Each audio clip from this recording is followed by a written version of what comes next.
염류 메커니즘에 대해서는 설명을 드렸고요. 그러면 염류를 분해를 해야 되겠죠. 그러면 그 풀빅이나 뭐 이런 걸 써도 부식산약 써도 되지 않느냐, DTPA를 써도 되지 않느냐 이렇게 말씀을 하실 수 있거든요. 풀빅산이나 이런 후믹산 같은 경우는 많은 팔들을 가지고 있어요. 그 성게라고 생각하시면 되는데 걔들은 여유분으로 있는 양이온들을 잡아주는 역할을 합니다.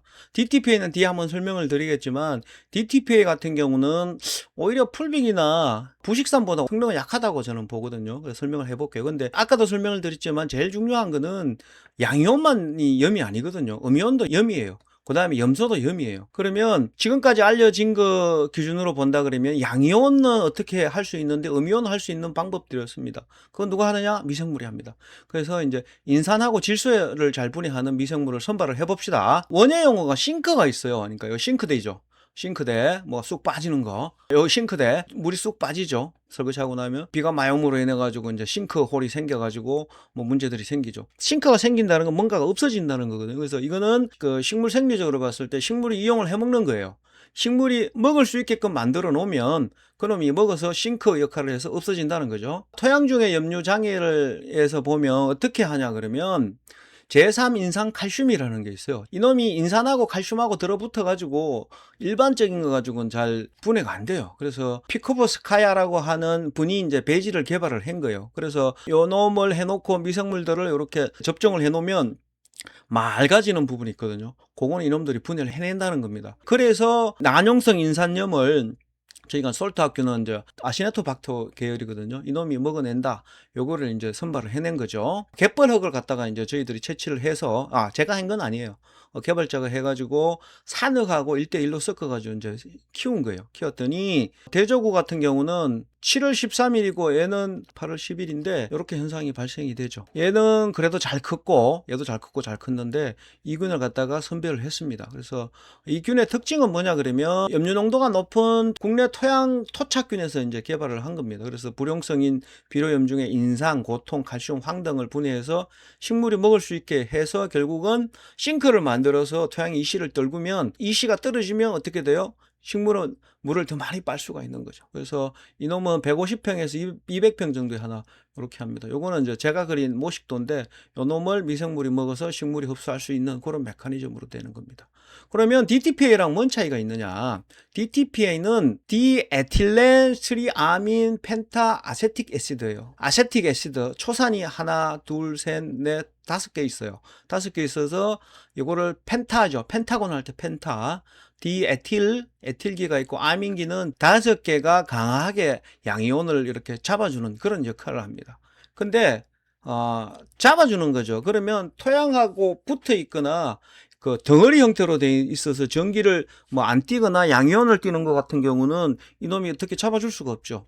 그래서 DTPA는 한계가 있습니다. 그래서 토양 입자와 결합되지 못한 과량의 유실된 양이온을 잡아주는 게 DTPA의 기본적인 개념인데 이 솔트아웃 같은 요 아세토박터 같은 경우는 그 아까도 메커니즘에 설명을 드렸지만 얘들이 유기산을 내고 뭐 다른 기능성 물질을 내므로 인해 가지고 하나하나 떨어지게 만들어서 양이온뿐만 아니라 음이온까지 식물이 흡수할 수 있게끔 그렇게 도와주는 그런 역할을 하는 거죠. 개념이 완전히 다른 거죠. DTPA나 이런 놈들은 연기 포화도를 얘기를 할 때 100 기준에 120이 되면 20이 돌아다니죠. 돌아다니는 놈이 이제 사고를 치는 거죠. 그게 염류장애죠. 그 놈들을 DTPA나 안 그러면 풀빅이나 안 그러면 그 부식산 같은 놈이 잡아주는 역할을 하는데 저는 DTPA보다는 풀빅이나 부식산이 오히려 더 기능은 더 뛰어나다고 봅니다. 솔트아웃 관주 처리를 이제 저희가 이제 제품을 선발을 하고 난 다음에 했던 건데 좀 꽤 오래됐던 그 시험 결과죠. 보시면 요 놈은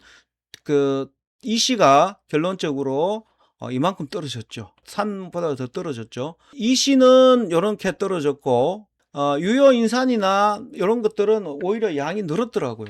그 다음에 칼슘도 늘었고 마그네슘도 늘었어요. 그게 왜 그럴까 이제 고민을 해봤습니다. 그랬더니 얘들이 싱크가 생기기 전에 식물이 먹기 전에 너무 많은 양이 분해가 됐던 거죠. 양이 확 늘어났는데 분해가 돼가 나왔는데 식물들이 그때 다 못 먹은 거죠. 처음에 이 데이터를 놓고 한 몇 개월을 쉽게 얘기해서 이제 얘기를 못 했던 거예요. 왜 얘기를 못 했냐 그러면 내가 생각했던 거하고 효과가 다르게 나왔던 거죠. 고민을 하고 있었는데 어느 날 논문을 보다가 이거구나 싶어 가지고 그때 이제 시간이 한참 지나가 정리한 사진이거든요. 그러니까 녹아 나오는 속도를 식물이 다 못 먹었던 그런 결과고요.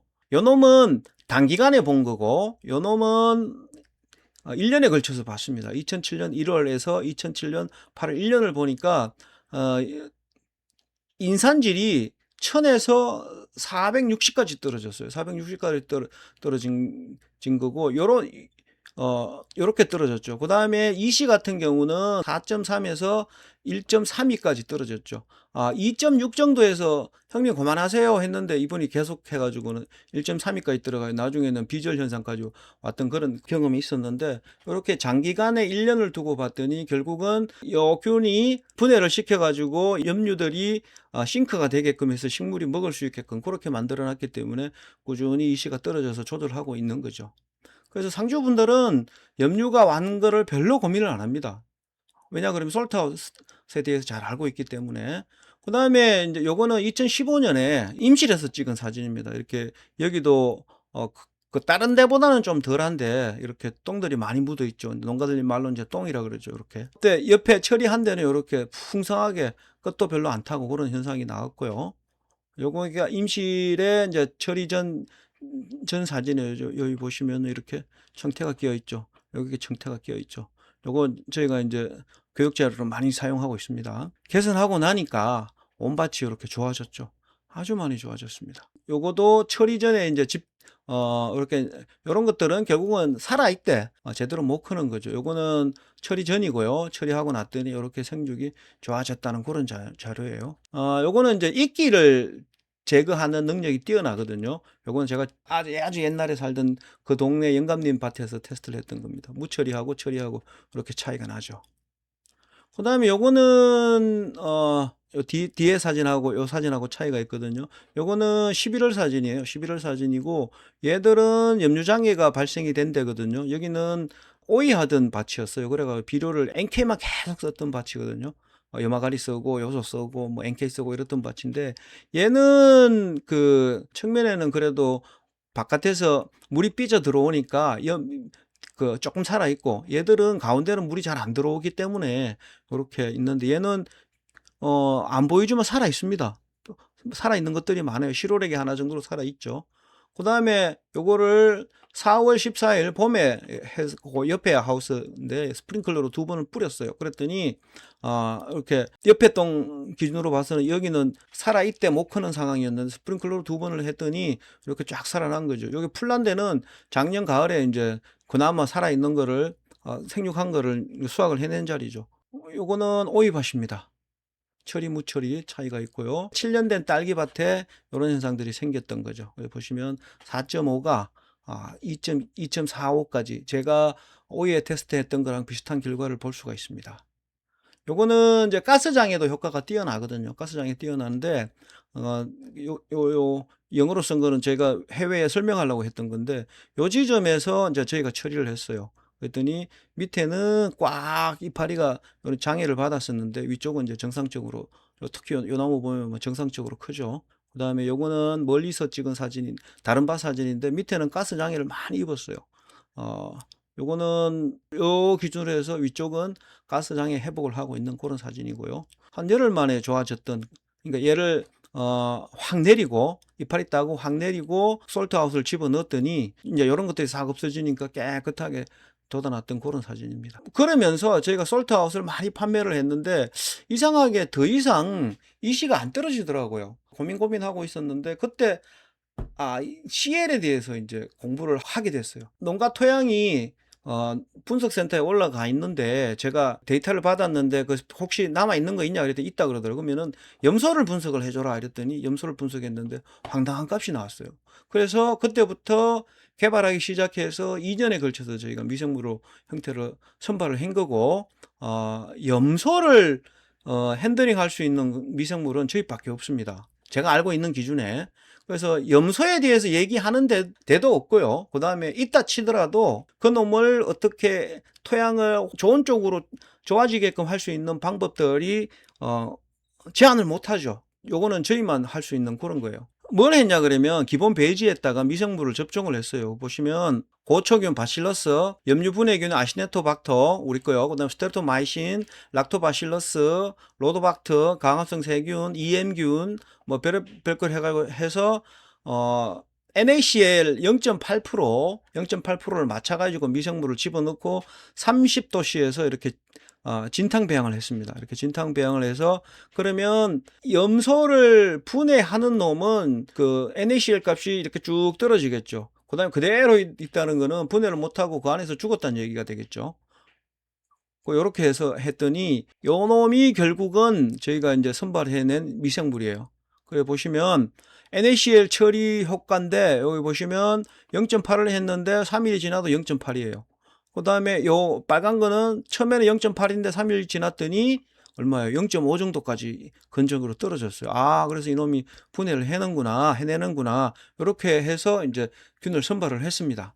결론적으로 이렇게 된 거고, 그 다음에 이제 생물 테스트를 들어간 거죠. 여기 이제 염류장애 토양이거든요. CA를 분석을 하니까 뭐 1000이 넘는 그런 쪽이었어요. 그래서 이 토양을 갖고 와가지고 제가 옛날에 단독 살 때 실험을 한 건데, 요거는 염류 토양이고요. 요 토양은 뭐냐 그러면 밭 토양이에요. 일반 바깥 토양인데 모종은 같이 가져왔는데 이놈은 얘보다 일주일 늦게 심었어요. 남아가지고 뜯어먹으려고 쉽게 얘기해서 실험하고. 그런데 차이가 나길래 사진을 찍은 건데 염류가 발생이 된 토양이에요. 보시면 일주일 지났는데 이렇게 생육 차이가 많이 나는 거죠. 얘는 일주일 늦게 심었는데도 생육이 좋았던 거죠. 결국은 물을 못 빠니까 문제가 생기는 거죠. 그리고 요 데이터를 기반으로 해가지고 저희가 포터 실험을 했습니다. 포터 실험 하느라고 저희 집사람하고 이제 저희 집사람 이제 고생을 많이 했죠.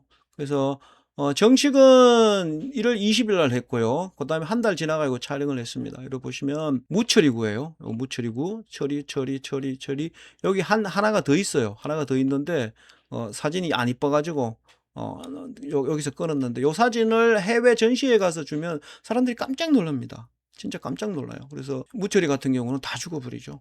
요게 그래서 저희가 아랍에미레이트에 예전에 한번 수출을 했던 거죠. 그리고 옛날에 이제 제일분석센터에서 저희가 처리한 3반복, 그 다음에 NaCl균 처리 3반복에 무처리구 해가지고 테스트를 쭉 했습니다.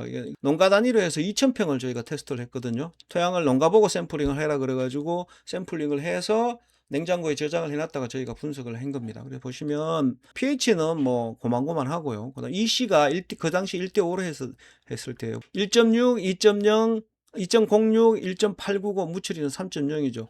1대5가 아니라 1대1로 했으면 수량이 차이가 엄청나죠. 엄청 차이가 나죠. 그 다음에 수용성 CL 같은 경우도 처리한 건 500ppm, 800ppm, 600ppm인데 처리하지 않은 거는 1160ppm. 정도 차이가 나는 거죠. 이런 차이를 보는 겁니다. 저희는 실험을 할 때 조금 하는 게 아니라 됐다 싶으면 뭐 1000평, 2000평 형님들한테 부탁해서 이제 팍팍 밀어버리죠. 그래서 메커니즘에 대해서 생각을 해봤습니다. 그러면 과연 염소가 어떻게 해가지고 줄어드는가에 대해서 설명을 했는데 농가가 그런 얘기를 해주더라고. 이 농가가 이제 여기서 상주 쪽에서 했을 때 이 농가가 해주는데 얘를 치고 나면 그 다음 날 나무가 약간 놀놀이해진답니다. 가스 먹은 것처럼 놀놀이해졌다가 환기를 딱 하면 생기가 확 돌고 오후 지나면 물을 빠는 느낌이 든답니다. 그래서 제가 어떻게 고민했냐 그러면 요 메커니즘이에요. CL이 CL2가 돼서 날아가는 대기로 날아가서 CL이 없어지는 거죠. 그렇게 메커니즘이 추정이 되더라고요. 그래서 뭐 어떤 사람들은 외국 애들이 테스트를 해봤냐 묻길래 우리는 연구하는 단체가 아니고 판매하는 단체다. 뭐 팩트만 보면 되지 않겠냐 그러고 말았는데 이런 메커니즘으로 바뀝니다. 얘도 200평에 주는 물 기준으로 해서 한 병 정도 넣고 열흘 있다가 한 번 더 넣고 이러면 염소는 수량이 확 줄어듭니다. 이런 메커니즘으로 인해 가지고 CL이 CL2가 돼서 날아갑니다. 그래서 EC 조절이 되는 거예요. 2021년에 처리 전, 처리 후, 처리 전, 처리 후, 처리 전, 처리 후 이렇게 구분을 했죠. 보시면 염소가 210이었다가 140, 350이 227, 389가 319 이렇게 해서 다이나믹하게 떨어져 지는 그런 결과를 얻었습니다. 염소아웃을 오이시에 처리를 했을 때 이런 결과를 보실 수 있었어요. 그래서 나무가 생기가 확 돌죠. 요거는 저희가 농우종묘 원종장이라고 이천에 있습니다. 그러니까 F1 목에 뭐 부계를 만드는 고기거든요. 그래서 저한테 연락이 왔더라고. 이분은 저하고 대학원 동기인데 브로콜리 원종을 망치게 됐다면서 그래서 사진 보내와 보세요. 그랬더니 이렇게 사진을 딱 보내왔더라고요. 그래서 큰일 났다. 농우종묘에서 내년에 브로콜리 종자를 채종을 못하게 생겼다. 도와주세요 하고 왔더라고. 그래가지고 제가 딱 처방을 해줬습니다. 13년도에요. 이것도 오래됐죠. 했더니 그 다음에 그 연구원이 저한테 사진을 보내왔더라고요. 그 염소하고 관주 후에 생기를 찾은 그 원종장 사진인데 이렇게 생기가 확 돌아가지고 아주 좋아졌다는 사진을 보내온 거고, 요거는 제가 양주에서 컨설팅 할 때, 양주는 어떤 데냐 그러면 축산을 엄청 합니다. 그래가지고 집집마다 축산을 하면서 거기서 나온 축분을 동네에서 망했으면 좋겠다 싶은 놈들 있죠. 그 집에 한 3년만 갖다 주세요. 그러면 칭찬받고 그 사람은 농사 짜그라들 겁니다. 제가 그렇게 얘기를 농담삼아 했는데 그 팩트죠 사실은. 그래서 이놈을 관주를 했더니 아주 생기가 좋아졌다는 그런 사진을, 요거는 제가 직접 찍은 겁니다. 그런 사진이에요.